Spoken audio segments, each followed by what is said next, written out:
A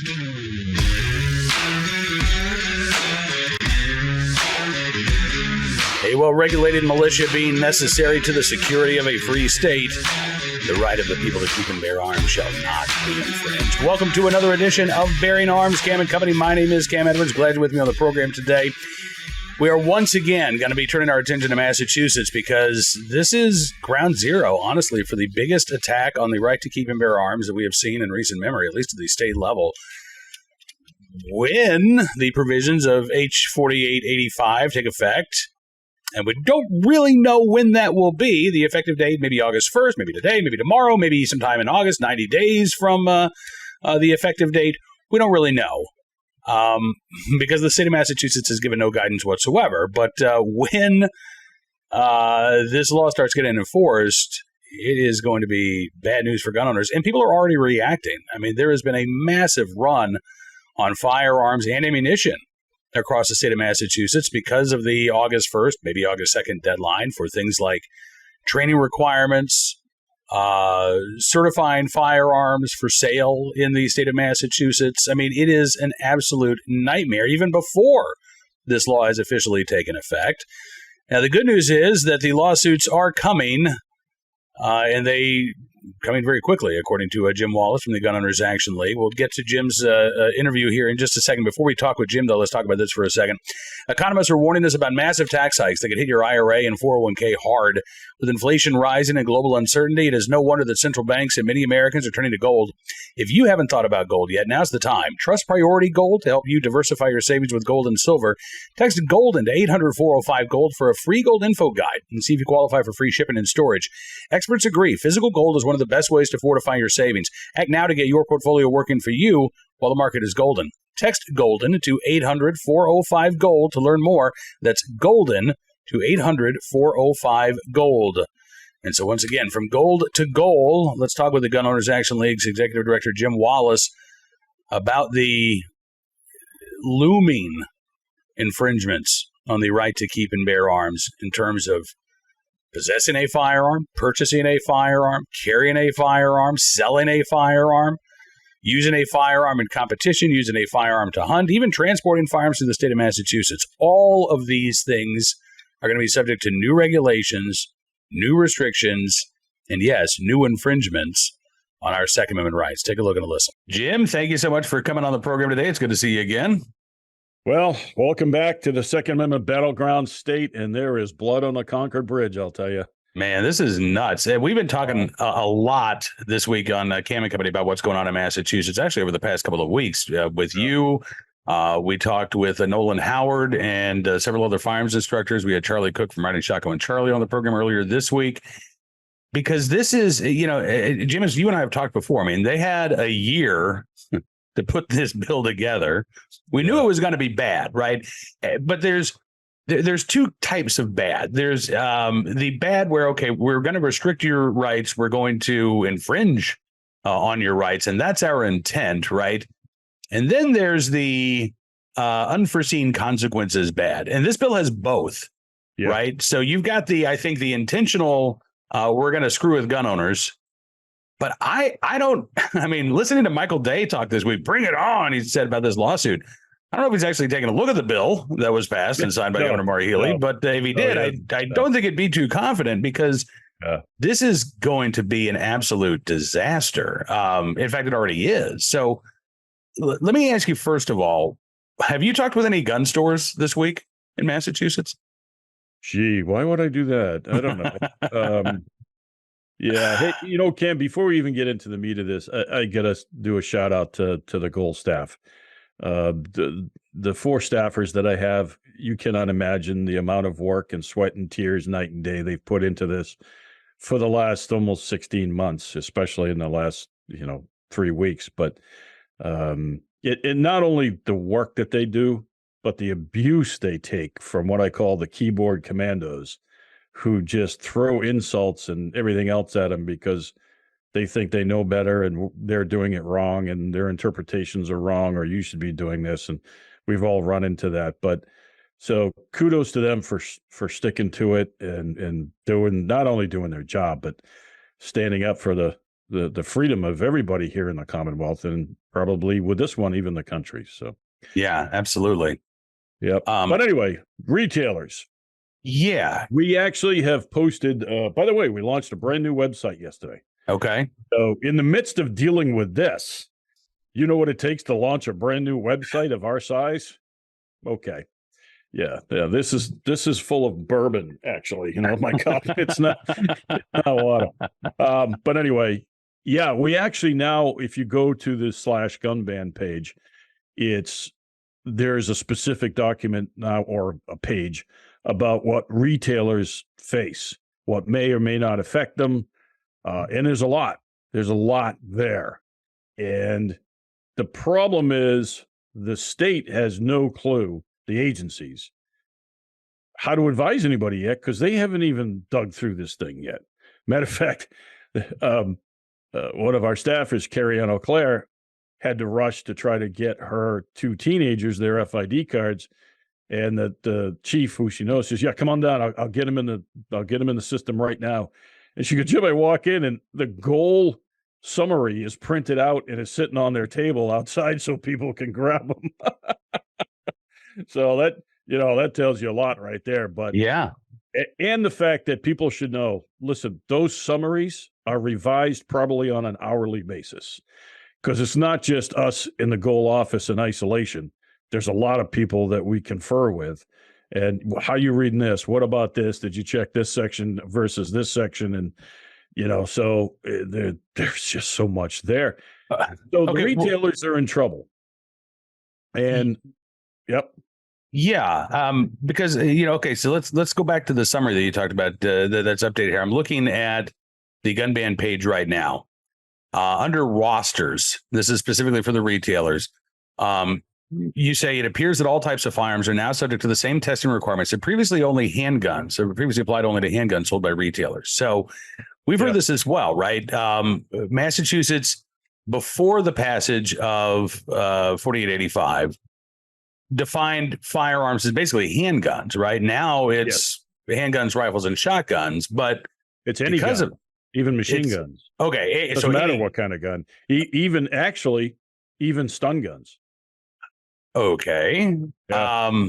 But previously, and I guess even going forward, all of these firearms that are, available for sale in Massachusetts have to be tested by the state, right? Yes. They have to be certified for sale by the state. And that hasn't ever happened for rifles or shotguns. So what happens on August the 2nd when this new law kicks in and you have all of these untested and uncertified firearms that can't be sold, right? Right. The only thing that we're looking at is, will that apply to August 2nd or October, 12th or something like that? So the 90-day thing. And that's with a lot of this bill. It's like, well, everybody says, well, no, you can do what you want until October. Well, I don't know, because one thing even the attorneys can't tell us that we work with is, all right, the effective date is 90 days after she signed it, but does it go retroactive? We don't know. We can't answer that question. So, retailers are rightfully so being overly cautious. The other thing that they won't be able to do, which is going to stop them, is anything in their inventory now has to be registered within 7 days of them getting that inventory. So everything in the shop now would have to be registered. I don't think that's happened anywhere in the country where a retailer has to register their inventory. And again, now under this law, that means also frames and receivers.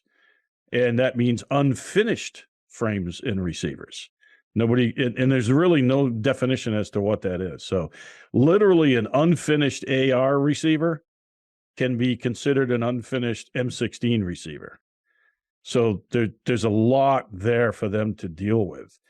And the semi-auto stuff, they're going to have to educate their staff, because now nobody with an FID card, regardless of age, can buy a semi-automatic anything. They have to have a license to carry, and they have to be, you have to be over 21 or over to get a LTC anyway. So yeah, there's an awful lot there. Even like a Ruger 1022, right? I mean, there's no exception for rimfire rifles or anything of that nature. Semi-autos. Well, yeah, the semi-auto piece, the assault weapon ban, we're still kind of looking into that. We've reread that piece.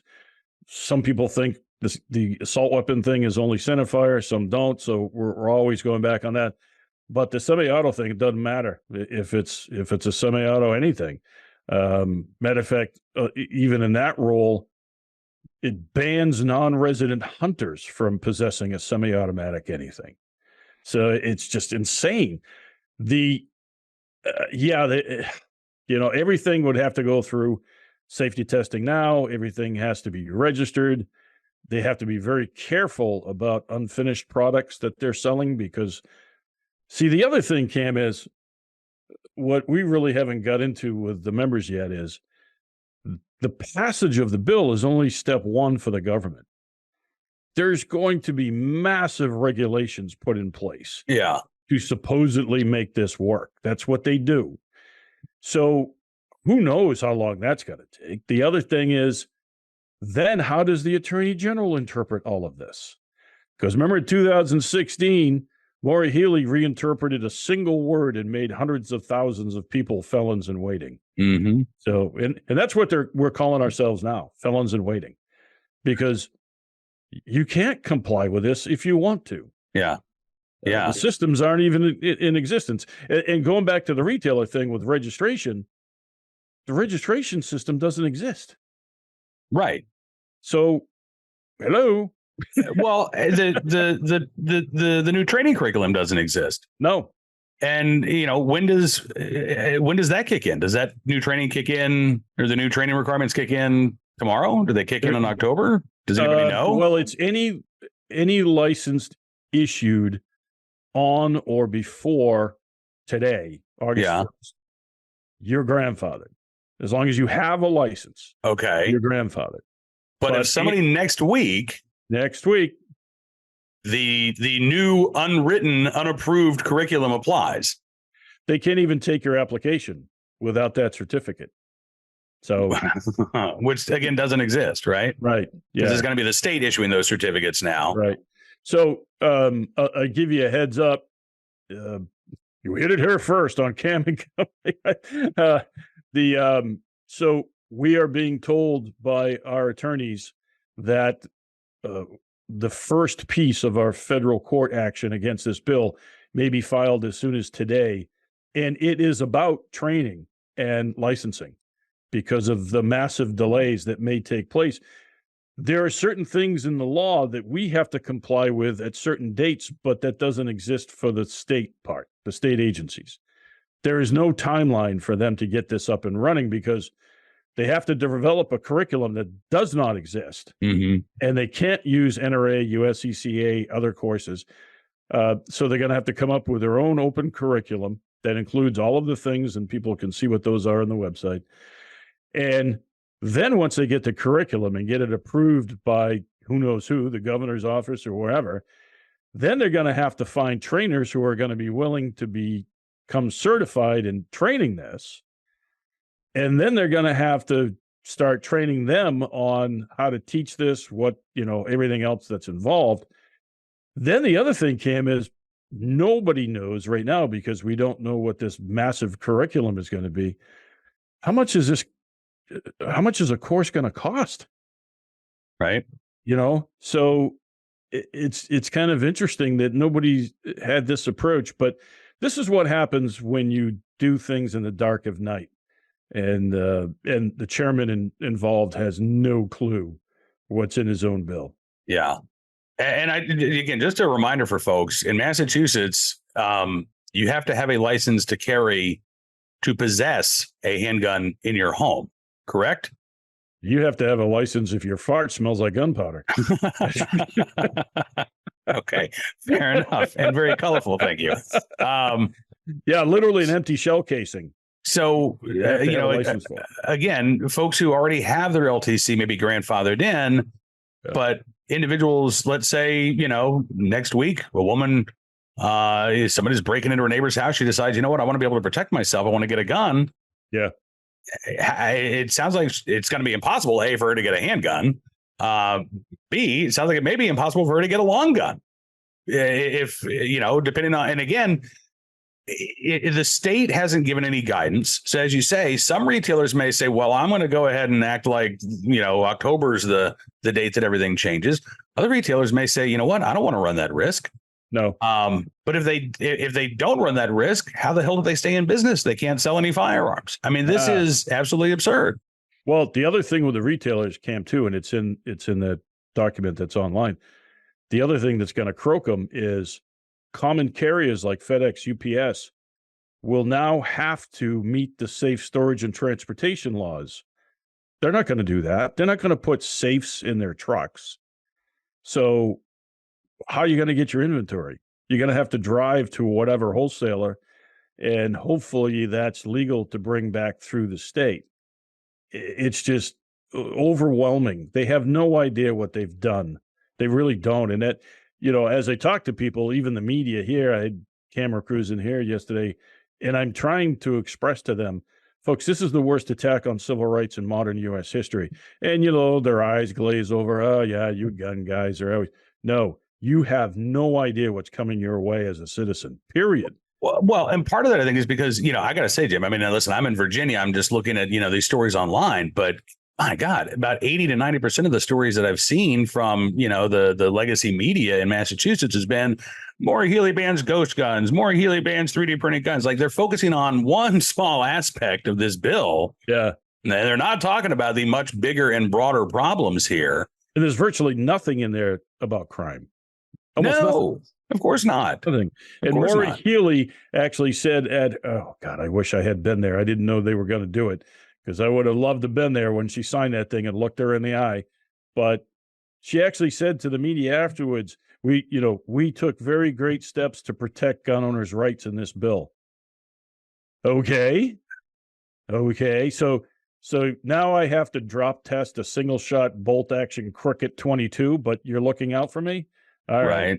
Yeah. It's like non-resident hunters under the age of 18 are banned from Massachusetts. Cam, it's competitive shooters too, right? What's that? Competitive shooters too, right? Well, in this case, I'm just talking about the kids. So what I didn't realize, Cam, and I'm going to have to educate myself on, is those darn 15-year-old pheasant hunters. They have been a threat to public safety all these years and have gone unnoticed and unchecked. Yeah, right. So we need to get on that right away. The thing with competitive shooting, matter of fact, one of our clubs, the Minuteman clubs up in Bill Ricca, shout out, huge trap and ski club, probably the biggest in the state. The only club that I know of in Northeast America that has Olympic bunker, trap bunker. They run the state championships for like New Hampshire, Maine, Massachusetts, others. All of those people that are going to come in from New Hampshire and Maine to shoot their championships will now have to register their guns with the Commonwealth before they even get here. Number one, who's going to do that? Number two, how are they supposed to know that? We're not going to do PSAs in 50 states telling them, hey, if you're going to come here to shoot trap, oh yeah, by the way, you got to register your gun. And a non-resident, probably can't even have a semi-automatic. So it's just, we call this the devil's snare, because every time you think you understand something, you don't. Yeah. And anybody who says they do, well, whatever. I mean, it sounds to me like, the basic level of understanding is gun owners are getting hosed here. I was doing my weekly VIP Gold live chat with Ed Morrissey yesterday, and one of our VIP Gold members is from Massachusetts. He told me he had gone to his local gun shop. I said, I stopped by my range today and I picked up the last 3 boxes of 9mm defensive ammunition. He said the guy at the range was telling me that people are buying everything right now. He showed me a 4-inch thick folder of new gun applications. Yeah. He says people are buying up the rental guns from the cases right now. And I love this description. I hate what's happening to you guys, but he said the Massachusetts gun law is simply a denial of service attack on your constitutional right to keep and bear arms. Yes. And I think that's a really good way of describing it. Yeah. Even with the retailers now, Cam, there's a new mandate. Well, there's a couple new mandates. One, if they're presented with a firearms license that's happens to be expired, Yeah. they, under this new law, are required to confiscate that license. Can you name me a retailer that's going to do that? No. So the other thing is now, whether it's guns or ammunition, every time they make a sale, they have to have their own separate bound book, can be electronic, for Massachusetts, and the purchaser has to sign that book. So if you go on and buy a box of 22 ammo, all of that has to be laid out in the book of what you bought, how many rounds, everything else, and then you have to sign the book. Nobody's going to do that. I'm not. Yeah. I'm going out of state to buy anything now. Right. So, yeah. They've literally put us in a position where it doesn't matter. And I've said this to the press, and I'm not encouraging anybody to break the law, but it doesn't matter. It doesn't, because if they want you, they got you. Yeah. If you have a license and you own anything, if they want you, they got you. So what I'm telling people is, again, I'm not encouraging anybody to break the law, but do whatever you think you need to do to stay safe. So that's the deal. All right. You mentioned that the first piece of the court challenge to 4885 may be filed as soon as today. Yeah. Which indicates that there are multiple pieces of the litigation strategy. I will just ask you, tell me as much as you feel comfortable disclosing at this point, knowing that, maybe somebody from the Massachusetts Attorney General's office is listening in. But what is the strategy, the legal strategy to challenge this massive infringement on our rights? I'm going to be Michael Day if they're listening in. Bring it on. Whatever. No, it's fine. We have been working for months behind the scenes because we knew we were going to get something, right? We just didn't know what it was. Yeah. So we have already engaged the law firm, months ago, and we had been talking with the rational folks in the rational organizations nationally. And what we had asked them was, listen, we're going to have to break this into chunks, because no court, not especially a federal court, is going to take this 116-page bill and try to unravel it and figure it out. They're not going to. So we have to do it by subject matter. For instance, this first action is the most critical, and you can argue, well, no, that's not critical. Okay, whatever. But licensing and training, because that means no new people can exercise their Second Amendment civil right. So that's our first attack. Then we're going to break other things out to other groups we're still working with. So somebody's going to take the assault weapon, semi-automatic stuff. Somebody's going to take the non-resident stuff, because there's a ton there. And then somebody's going to take the retailer sections. And those will probably be the top big sections, at least initially. Mm-hmm. And then we'll figure out things, because, this doesn't happen tomorrow. Right. So these things could take years. If it ever gets to the Supreme Court, it may not, but let's hope it does. And then you look at decisions like the New Jersey assault weapon, where they said, "Oh yeah, that's legal, but only this gun." Right. It's like, huh? Yeah. Well, that New Jersey decision was a piece of work. I mean, it was pretty clear that the judge really, really wanted to uphold the ban in its entirety, but couldn't do it. So he said, fine, I'm going to, play games here. And I'll say that this particular gun is unconstitutional to ban because that's the one that they really talked about in the lawsuit.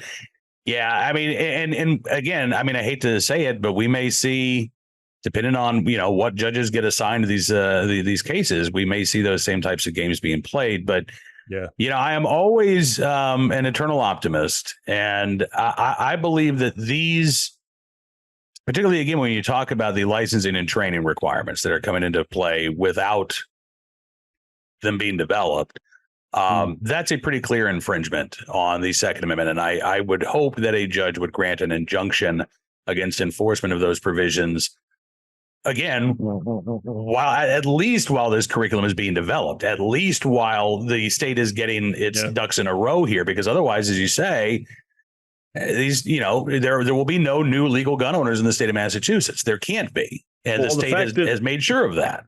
The fact that the state police is supposed to develop curriculum for non-law enforcement. Huh? Yeah. I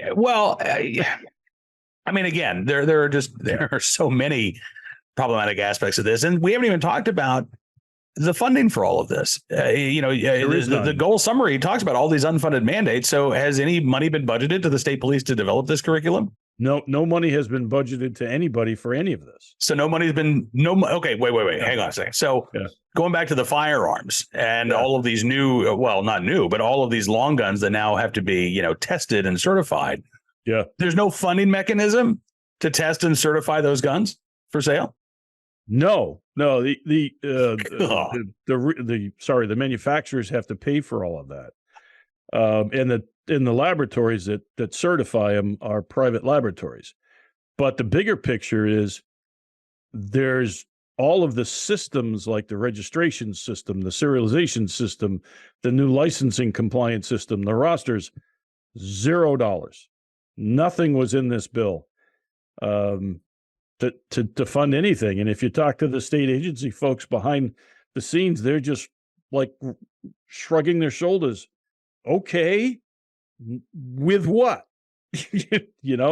And for the most part, there's no drop dead deadline for them to accomplish much of this. Right. Yeah. All kinds of deadlines for you and for retailers, but not for these state agencies. But even if there was a deadline, they don't meet it. Okay. Nobody gets punished. Nobody ever gets punished. I mean, just a small example, the 2014 bill that we worked on so hard, one little tiny piece of it was we got the speaker to put in language for the state police to do public service announcements on safe storage and training. And that was passed into law in 2014. Ever seen any PSAs from the state police? No, because there was no funding, so they weren't going to do it. So and then you have to get through the governor's, what they call administration and finance office. They may not direct money to any of this. So it's just, it's one of those deals that you just sit there and shake your head and go, yeah, okay, here we go. And that's why, to some extent, I say, doesn't matter. Do what you need to do. Yeah. First time in my career, And honestly, I mean, this is why we've been spending so much time talking about this on Cam and Company. I generally try not to focus too much on one particular story because we try to cover things nationally, but this is the biggest Second Amendment story in the country right now. What's happening to gun owners in Massachusetts and would-be gun owners in Massachusetts. No, we haven't seen this in modern U.S. history, period. Yeah. Can you imagine another community facing what they just did to us? 10% of the population of the Commonwealth. Can you imagine any other community facing what they just did to us? Yeah. So, and listen, it's not 10% of the population. It's 100% of the population because 100% of the population, well, let's say 99, 98% of the population, right? There might be some suburban persons out there, but again, this doesn't just impact existing gun owners. This chills. It doesn't just chill. This freezes out people who decide today, tomorrow, next Tuesday, I want to exercise my Second Amendment rights. There's the way this bill has been written, the way this law has been, put in place. What you're telling me is that there will be no way for them to legally do so. Nope. No. All right. Well, Jim, I have a feeling we're going to be talking to you again very, very soon. And it may be from within a bunker somewhere. But yeah. Well, and again, if folks want the latest information, goal.org, check out the brand new website, check out the gun ban page that Jim says, again, is continually being updated. Let me know, Jim, if you will, if something does get filed today, because we will definitely report on it here at Bearing Arms. Yep, will do. Absolutely. All right. Well, keep up the fight. This is just the beginning here of this challenge. And like I said, I'm an eternal optimist. So I think that I think you all are ultimately going to be successful, but my God, what the state of Massachusetts, what the Democrats in Massachusetts are putting you guys through right now is just absolutely inexcusable. Well, I'm Scottish. It's almost time for the blue face paint and the kilt, but I've been offered big money not to wear the kilt. So, you know what? Fundraiser for the lawsuit. Well, Am is the family name from Clan Cameron of Lock Heel. So if you do put on that face paint and you put on the kilt, let me know. I'll come up and I'll join you. Okay, brother. Sounds All good. right. Thanks. Jim Wallace from the Gun Owners Action League. Appreciate you joining us here on Bearing Arms Cam and Company. Thanks again to Jim for joining us on the program. We are going to be following this at bearingarms.com.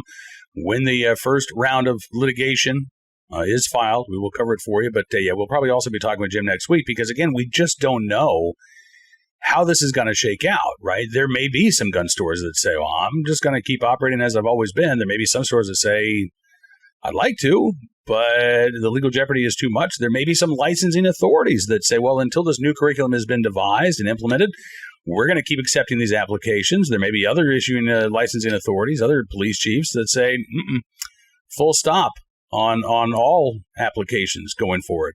Jim says, based on our conversation with Jim, it sounds like he anticipates that is going to be the norm and not the exception going forward. And so, again, we're just going to have to wait a couple of days to see how this shakes out. But I hope that we see some injunctive relief here very, very soon because these infringements are so severe. The curtailing of the right to keep and bear arms, again, particularly for folks who would like to exercise that right for the very first time. Massachusetts, with H 4885, basically putting a stop to that for the foreseeable future. All right, moving on now to today's Armed Citizen story, our good deed of the day, and our recidivist report. We'll start there with a tragic story out of Chicago where a man charged in the shooting death of an off-duty Cook County Sheriff's Deputy, Raphael Wardlaw, turns out no stranger to the court system. According to police there in Chicago, in Cook County, Cordero Thompson has now been charged with murder, attempted armed robbery, aggravated battery, as well as armed habitual criminal. Thompson's criminal history is extensive, according to the Chicago Sun-Times. He is a convicted felon. In 2016, he got 4 years in prison when he was convicted of being a felon in possession of a firearm and having a firearm with a face serial number. He's also been convicted of various felonies for gun and drug possession, as well as fleeing from police. Most recently, though, he was found guilty of 3 felony gun charges during a 2021 bench trial, according to the Chicago Sun-Times. He was sentenced to 8 years in prison. I got credit for nearly a year that had already been served in the Cook County Jail, so let's knock that down to 7 years. He got a 7-year prison sentence 3 years ago. So why was Cordero Thompson out on the street, allegedly in a position to shoot this off-duty sheriff's deputy in what authorities are describing as a robbery gone bad, when he hadn't even served half of the sentence that he received in court? Again, Illinois politicians like J.B. Pritzker, they love to blame legal gun owners for violent crime in Chicago, right? That's why we need the FOID card. That's why we need to ban so-called assailments. We need to ban large-capacity magazines, right? You got to have these very restrictive rules for obtaining your concealed carry permit. And what happens when you violate the law? What happens when you carry a gun as a convicted felon, as a convicted violent felon? Yeah, sure, even on paper you might get a stiff sentence, but in reality, the state of Illinois seems to be doing everything possible to return violent offenders to the streets as quickly as they can. And then you see incidents like this, not committed by a legal gun owner, but committed by somebody who arguably should have still been in prison. All right, today's Armed Citizen story from Savannah, Georgia, where authorities in Chatham County say a shooting was in self-defense and the shooter will not be facing any charges as a result. According to WJCL, this was on Monday night when the shooting took place. Officers did arrest one man at the scene. They say after an altercation led to the suspect being shot. Officers were dispatched to an address around 10 p.m. when they arrived. Witnesses said that one man had come into a home uninvited and then began verbally arguing with one of the individuals inside. That verbal argument then turned physical, and he began assaulting the individual who was already in the home. The two apparently knew each other. As the assault continued, witnesses say that the victim, who was being assaulted, drew his firearm and shot the man who attacked him. The suspect, identified as 51-year-old Diego Holland, he's now been charged with battery, burglary in the first degree, as well as 2 counts of cruelty to children in the third degree. Police say that no charges, however, are expected to be filed against the victim who shot Holland in self-defense. And finally, today, in the right place, at the right time, willing and able to do the right thing, a teenager in Arlington, Texas, has received an award for helping to save his neighbors from a house fire that fired just a couple of days ago. Actually, I think it was this past weekend. It was Saturday morning. The 15-year-old in question was walking his dogs, Allie and Polo. He started barking to go outside, so he let him out, and then he heard a crackling sound from a neighbor's yard. The 15-year-old named Caden said, I thought it was a bonfire. I don't know why there was a bonfire at 7 in the morning, so I looked over my pool ladder and I saw, oh no, there was a fire. So he woke up his mom, told her to call 911, but before she had even gotten on the phone, he ran around the block to the neighbor's house without even stopping to put his shoes on. He said, I just wanted to save the people. So he banged on the neighbor's door. Homeowner had no idea their house was on fire. She quickly was able to get her 2 kids outside. The 3 of them all managed to make it to safety. Lieutenant Adam Evans with the Arlington Fire Department says the fire was in the attic right above the bedrooms. And he says without the teenager coming to the door, he said the outcome could have been very different. He said to be 15 years old, to think that quickly, to do what he did, it's pretty extraordinary. And we're very proud of him. So on Wednesday, the fire department there in Arlington, Texas, presenting Caden with a life-saving award for his actions. Caden's mom, Quantum Moore, said her son's heroic act didn't surprise her. He said he has a big heart. That's why he did what he first did. He didn't seem amazing to me because that's just Caden. That's just what he does.